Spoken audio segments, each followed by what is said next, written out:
list. Basically, social distancing and quarantine happened during the exact same time that we were meant to go on our trip to Japan. Yep. This was early April. We had it planned basically since November. We were going to go with family and it's going to be awesome. Yep. So, and we've first been international family trip. Like larger family trip. It would have been our first international family trip. It was going to be amazing. And literally it's maybe like days before us leaving. 48 hours before was the time that I could even actually make a change. They like because Expedia has been like, don't talk to us until it's like 2 days before your trip.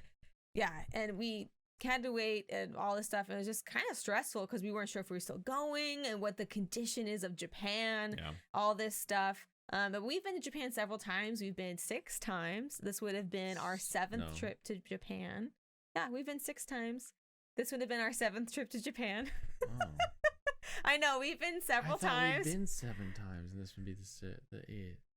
No, I'm pretty sure this would have been our 7th time. So anyway, so we're missing it this year. Obviously, things are kind of hectic right now. You can't, it's not really safe to go out and travel, all this stuff. But just, I know a lot of people are kind of like, they had trips planned and all this stuff, and maybe you're trying to figure out what can you do to prepare for your trip to Japan. This might be something maybe a little bit longer down the road. I want to go on your 10th time to Japan. Yes, Steam, you come with us, baby. Well, we'll go together. 2023. If we can who knows catch if we have up, kids by then though. If we can catch up to our system, I'm ignoring that.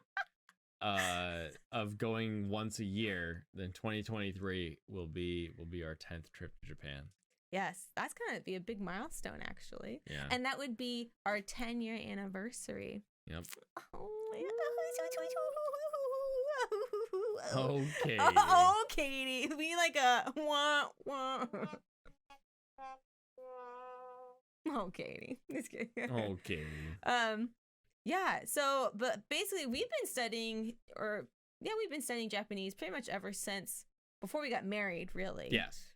To go on these trips. So our honeymoon was to Japan. The first trip was the honeymoon to Japan. Yeah, so back in 2013. I've been studying since before then, but I didn't really study at all. It was a surprise for you. I knew where we were going. Yes. Obviously. I was like, I know we're going to Japan. You didn't know anything about it, though. I didn't know anything about the trip. Blaine planned the entire thing, and it was our first trip, not just internationally, but really our first trip together, like anywhere significant. So yeah, we were super excited. And you knew Japanese. Like, how much Japanese do you think you knew on our first trip? I'll show you. So he had this whole like. I emailed a friend of mine who spoke Japanese. And he gave me this document of keywords. Hajimemashite. Watashi wa Blaine Chapman desu. Wow, so bad. Yoroshiku onegaishimasu. Onamae nan desu ka? Nansai desu ka? How old are you? Oshigoto wa nan desu ka? So how do you know this person? This person was a client of mine for a long time. And so I have this extremely short list of helpful phrases that they gave me that we used on our first trip to Japan.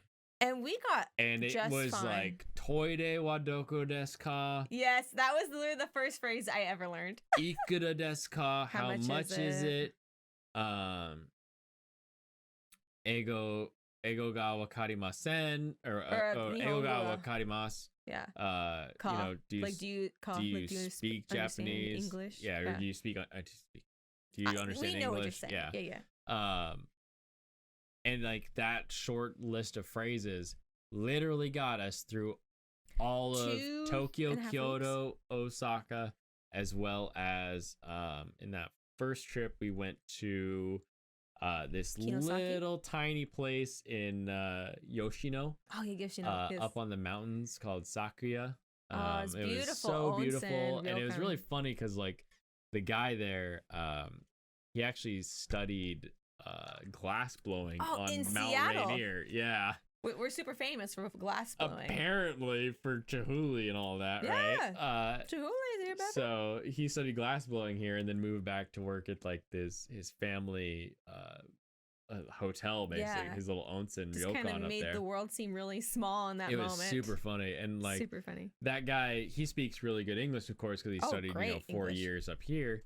And then also we'd be like, oh, Shiba Inu, and he's like, oh, you know Shiba Inu? It's so good. And you're like, yeah, I understand that. Yeah, I understand Shiba Inu. I know what that is. He's just very appreciative how much that you kind of knew about Japanese culture and we words. Spoke so little. Very I spoke anime Japanese and then these few polite phrases. And I virtually spoke none. Maybe And we were able to make our trip just fine. Everything worked out. Yeah. We learned little things like Skiji is pronounced Skiji, not Tsukiji. Tsukiji, they just stare at you, but Skiji, they know where you're trying to get to. And then we learned how to use like English words and to say it in a very Japanese tone. We're looking for a Jiminy Cricket thing, and finally we find someone who speaks enough English. They turn to their friend like, Jiminy Cricket, and it's like, oh, of course. Why didn't I say it in a Japanese accent? They've only ever heard Jiminy Cricket said in a Japanese accent. You need to hear it in a Japanese accent. And it's not offensive. It's not, it's helpful. It's how they hear the words, so it's super, super handy. So helpful tip, if you have maybe a common English word, and you're trying to say in Japanese, maybe like even like toilet, it's toire. But if you say toilet, maybe they would understand that or something, It has to be very common though. Now, that being said, that was what got us by. That was what allowed us to take a trip that worked out quite well. Yeah, the bare minimum. We still enjoyed everything, but I think there's a limit to like when you don't speak enough Japanese, you don't really get to have a connection with people. Yeah, you can't have a conversation with people. Now, I will say our ramen in Kyoto, where the guy was like bringing us our sake and stuff, and remember him. Now I did know Nihonshu, and I did know like Atsukan. I knew some of the Japanese. I know vocabulary. Food words. I know food words. Those I get. And so we were able to like have a really interesting conversation with this guy, and he was talking about like how his daughter. Putting it deeply. He told us about like his daughter was going to school and stuff, and like he runs the shop, and like it was a fun like way to communicate with somebody. It was all very broken English, super and broken English and broken Japanese. Yeah, it's us trying to fill in words. Took those two broken things and fit them together so that we could communicate. Yeah, and it ended up working out. Because Japanese people have studying English since they were younger. Yeah. So they have a good frame for how to understand English. But if you speak too quickly or if you speak in full sentences, you might not be understood. Totally. Now, all that being said, you can get through Japan speaking plenty of English. Absolutely. The most helpful thing, if we were going to redo our very first trip, would be to learn katakana. Hands down the most important, I think, of all of the various written languages of Japanese. Katakana is the language the written language that they use in order to write down loan words from other countries. Yes. And a lot of the words they take from other countries are English words. So like the word for a menu at a restaurant is menu.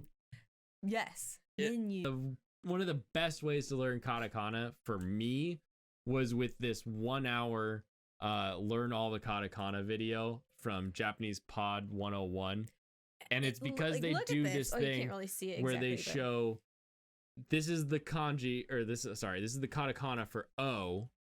And so they say, oh, opera singer. So that's like, oh, opera singer. And they do that with straight up every single, what's another one?